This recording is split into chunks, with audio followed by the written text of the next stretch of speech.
Sidneia Mansanari, que está no Instituto Geral de Perícias, que, aliás, tem a mesma nomenclatura aqui do Rio Grande do Sul, Instituto Geral de Perícias, bióloga, 26 anos de carreira, 21 anos dedicados à balística.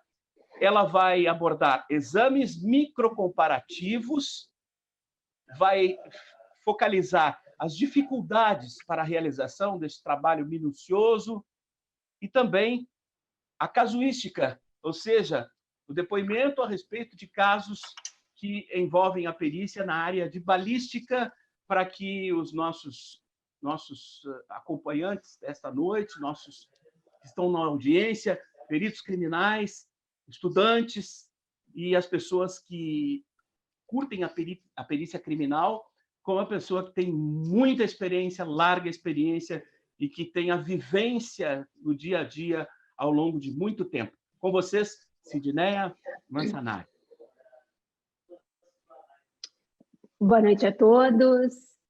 Primeiro, nossa, maior gratidão de estar participando nesse grupo maravilhoso, ser recebida pelo Norberto, um amigo também de coração, Miller, parceiro de anos, João Bosco, né, sem comentários, e a Eliane Baruch, que eu vou me dar o direito de chamar de Lili, que é minha amiga de muito e muito tempo, de muitas jornadas.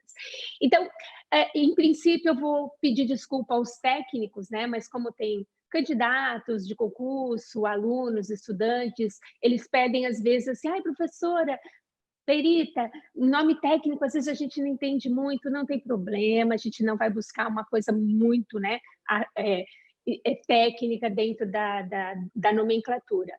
Então, só para a gente ter uma noção, o que a gente busca nos exames microcomparativos. Então, quando a gente fala arma de fogo, cano raiado. Então, o raiamento desse cano, ele tem uma finalidade, né? Estabilizar o tiro, dar direcionamento ao tiro. E para nós, peritos balísticos, o que significa esse raiamento? Esse raiamento vai deixar marcas quando o projetil passar por dentro dele. Idem para a culatra, idem para o pino percutor, quando pino percutor, né, para quem não sabe, é aquela pecinha que vai bater na capa de espoletamento, que vai dar o start do tiro, o início do tiro, perdão. E aí também nós vamos encontrar elementos individualizadores nessa culatra, nessa capa de espoletamento. Então, o que a gente está falando? As armas de fogo deixam marcas impressas nos elementos de munição, em especial nos projéteis e nos estojos, né, que são os nossos carros-chefe.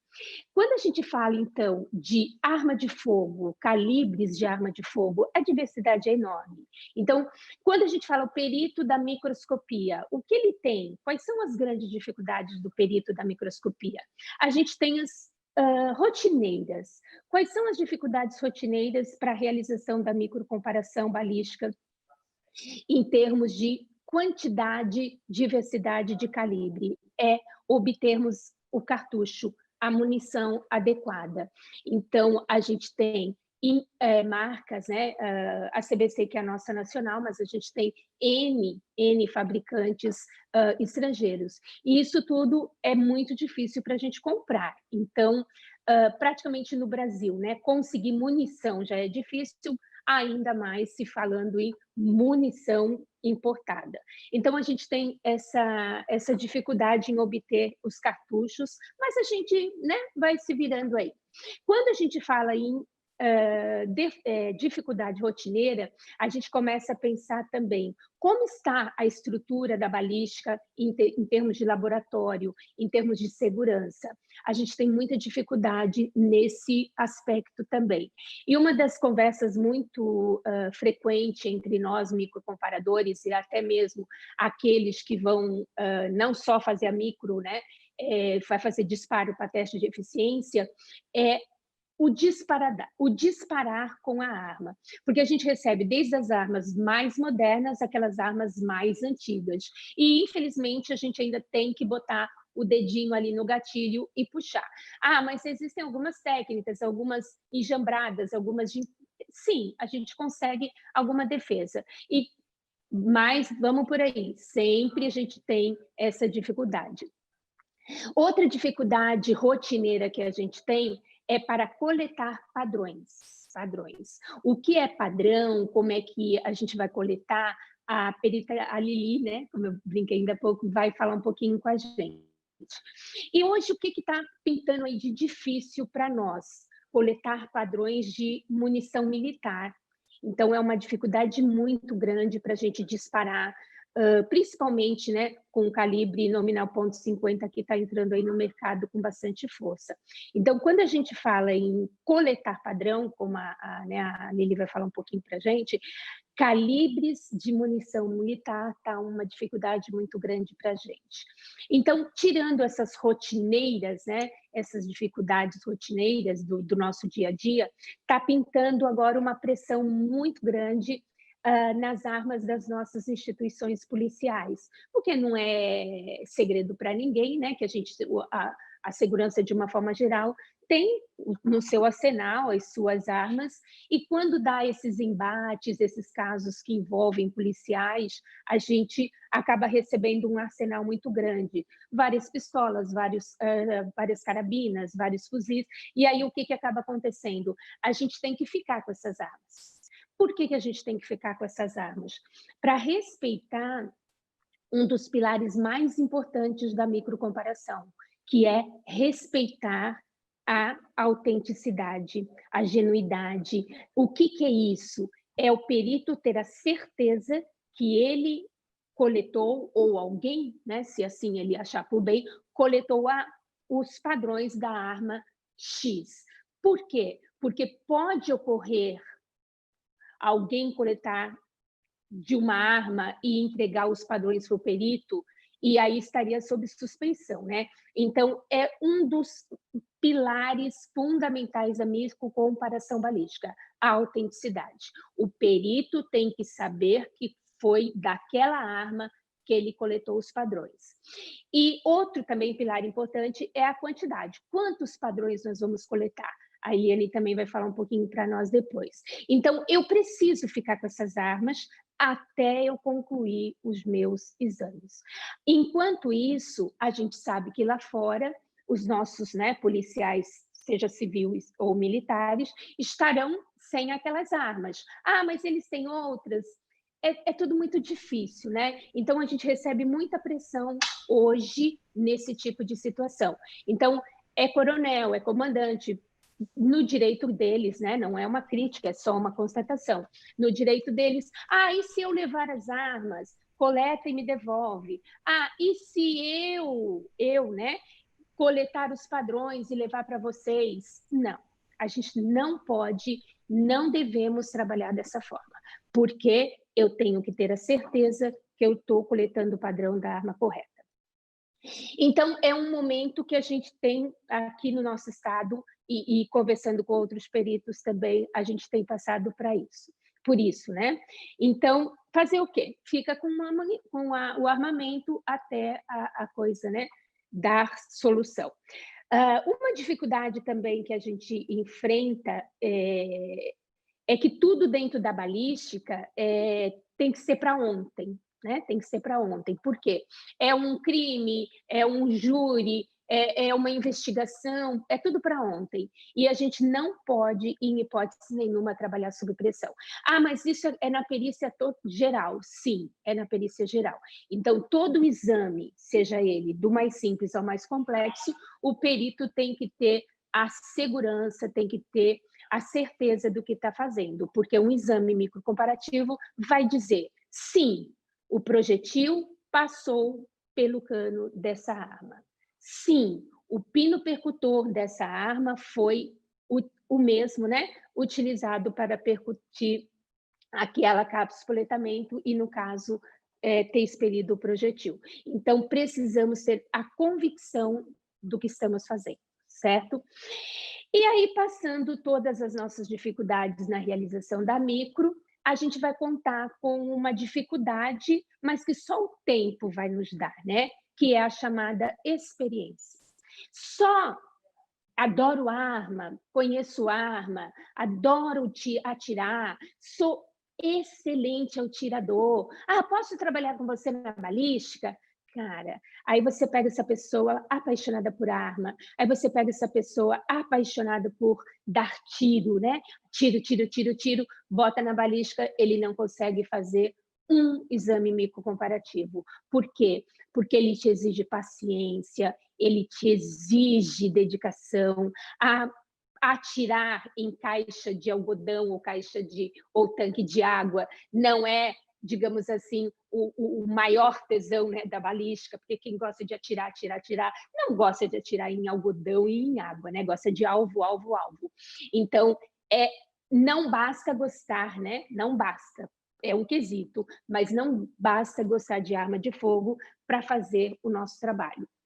E aí, quando a gente fala de experiência, eu vou comentar um caso aqui que, dentro do nosso estado, chamou muita atenção e que poderia ter passado batido se não fosse a experiência da perita, ou do perito, né, que estava realizando o caso. Então, recebemos uma pistola, para quem conhece bem, né, uma PT-40, carregador com capacidade para 15 cartuchos, né? Normal, nada diferente disso. E ao examinar a pistola, ela tinha o carregador com 12 cartuchos com o mesmo número de código de rastreamento. Código de rastreamento, para lembrar, é aquele alfanumérico, né? Algumas letrinhas, 2, 3 letrinhas com número, impressa ali na gola do estojo, ali onde ocorre, né, a extração. Ali, o que nós temos? Esse código de rastreamento, que foi, né, uma determinação que agora acabou por terra, e ali a gente tinha, então, dentro do carregador da pistola, 13 cartuchos com o mesmo número de código de rastreamento. E 3 outros, né, para fechar os 15, com outros números diversos. A perícia, então, era percutor, marca de percussão. O estojo que acompanhava a pistola foi percutido pelo percutor daquela arma? Normal, um exame de rotina para nós, então vamos lá. Primeira coisa, o código de rastreamento do estojo a ser, né, o questionado era o mesmo daquele lote que estava dentro do carregador. Feito, né, todo o processo, coletamos os padrões, levamos ao micro. Ao levar ao micro, a gente observou o seguinte: o estojo, ele tinha uma marca de percussão característica de um pino percutor, né? Que é aquele que vai bater na cápsula de coletamento. Já o incriminado, ele tinha um formato de cone truncado. Lembra, né? Para quem, né, das primeiras séries, cone truncado. Então, ele é a ponta achatada. Nesse caso, é atípico, né? Na hora eu olhei, eu até estava com uma perita acompanhando os exames, aprendiz, né? Uma estudante, negativo, né, professora? Não é da arma. Eu, assim, ops, me deu um alerta, ops, alguma coisa está diferente aí. Então, começamos, né, a trabalhar na pistola.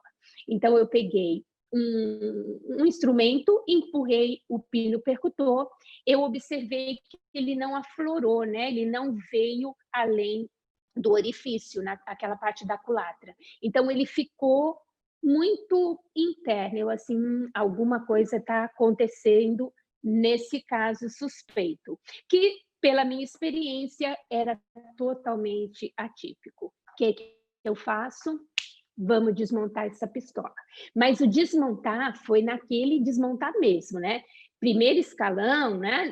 Não. Ficar naquela básica, não. Desmontamos até o segundo escalão. Isso quer dizer, tiramos parafusinho por parafusinho e está na minha mão o pino percutor.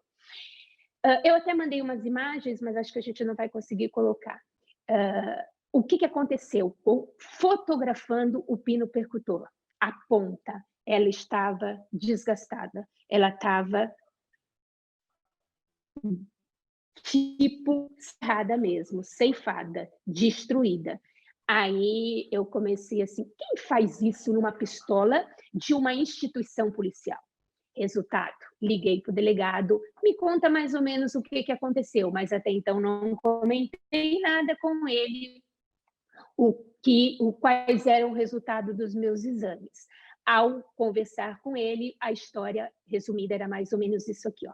Passando por uma estrada, um policial não muito paciente foi cortado por um carro qualquer. Ele, emputecido, sacou da pistola 2 tiros, 2 disparos, né? 2 disparos contra a pessoa. É claro que o machão, né, fugiu, foi-se embora, acabou a discussão, não teve mais discussão. Aí passou um tempinho, ele reconheceu quem era aquele policial, porque viu uma reportagem de uma apreensão de droga que aconteceu naquela região. Foi esse que atirou contra o nosso carro, comentou com a esposa. Voltou ao local e recolheu o estojo. Deu a sorte, né, de recolher e encontrou o estojo, que até então ninguém sabia de nada. A suposta vítima, então, pegou o estojo, levou para o delegado, contou a história, o delegado chamou o policial e pediu para que entregasse a arma. Conclusão, o que ele fez antes de entregar a arma para a perícia, para o delegado encaminhar para a perícia, desgastou a ponta do pino percutor. Então, ficou uma percussão totalmente atípica. E aí, a gente teve a resposta do porquê o carregador dele tinha os cartuchos com o mesmo número de rastreamento que o estojo encontrado no local e 3, se eu não me engano, eram 2 ou 3, e 2 ou 3 com código de rastreamento diferenciado, tipo de um outro, né, momento que ele conseguiu com alguém. Então, nesse caso específico, o que levou à conclusão correta desses exames? A experiência do perito. A experiência, porque se você olhar aquela imagem, você vai dizer é negativo, é negativo. Então, nesse exato momento, o estágio da experiência foi fundamental. Dá tempo de eu falar mais um casinho, Kleber? Bom, e aí escolhi também um momento assim, ó, além da experiência, né, que a gente tem, a gente precisa também de sorte. Sorte é uma coisa que o perito tem que estar assim, né, sempre rezando para o anjinho da guarda estar junto com ele. Então, num determinado local, foi encontrado um carro, dentro do carro um corpo, e esse corpo, então, já estava em óbito, e ele tinha um revólver 357 caído próximo da perna direita, e aí o tambor do revólver estava semiaberto, então ele tinha assim, umas características diferenciadas. Necrópsia, sei lá, por falha ou qualquer coisa, deu como orifício de entrada, o corpo sentado, né, no banco do motorista, orifício de entrada, orifício de saída. Opa, e esse revólver que está aqui? Onde é que está o estojo? Onde é que está o projétil? Não tem nada. Perícia de local, na época, levantou todos os elementos? Não. Então, o tiro foi do carro. Então, não pode ter sido suicídio. Então, é homicídio. Quem foi o primeiro a chegar no local? Um sargento tal. Não vou citar nomes aqui. Sargento tal, chegou no local. Opa! Então, quem atirou? Revólver 38. Opa, o sargento. Já estava aquela, né, sargento que disparou e blá, blá, blá, e blá, blá, blá, blá, blá, blá. O delegado, ouvindo o sargento, até porque tinha um histórico de bom comportamento, ele simplesmente me liga: Cid, olha o que está acontecendo. O corpo foi encontrado dentro do carro, uma arma do lado da perna direita, o orifício de entrada, o orifício de saída, então o disparo tem que ter vindo de fora do carro pela angulação. Opa, manda foto. Pelas fotos a gente conseguia ver que aquele tabu, né? Aqueles mitos, aquelas lendas urbanas, orifício de entrada, pequenininho, orifício de saída, boom, maior. Então, fica essas coisas que nem sempre é dessa forma, né? Aquelas coisas tipo assim, eu li no livro, opa, virou uma verdade absoluta. E aí a gente lembra que quando esse livro que essa pessoa leu, poderia ser um revólverzinho 32, um 38, né? Uma muniçãozinha fraca, pouquinha pólvora, só que no caso a gente tinha lá um 357 Magnum. Então, calibre nominal .357 Magnum é muito diferente. Eu observando só pelas fotos, a gente conseguia ver assim um pouquinho de massa encefálica meio que escorrendo, Só que foto, né? Vamos, delegado, exumar esse carro, vamos exumar esse corpito aí, e tô indo para aí. Lá para o meio oeste, bora. Frio que dá, parecia Porto Alegre, frio pra caramba. Aí vamos para lá, chegando lá, eu assim, caraca, o local era uma estrada com matagal e eu tinha que encontrar algum elemento. Eu assim, caraca, santo balístico, me ajuda. E nisso, o que a gente não tem? Um detector de metal, né? Não tem um detector de metal. Agora a gente tem, né? Aí chegamos no local, que meleca, o que eu vim fazer aqui? O delegado, eu avisei. O que a gente vem fazer aqui? Não tem nada para fazer. Santo, eu caminhando, analisando com a minha super mega topa lupa, eis que eu encontro um blindado. Para quem não sabe o que é blindado, é uma jaqueta, né? Blindado, camisa. Encontrei. Cara, e se não é do caso? Mas até então, né? Vamos embora, tô na briga. Peguei na minha mão, e se for? E se eu encontrar? O que eu ganho? Um jantar. Eu falei, muito pouco.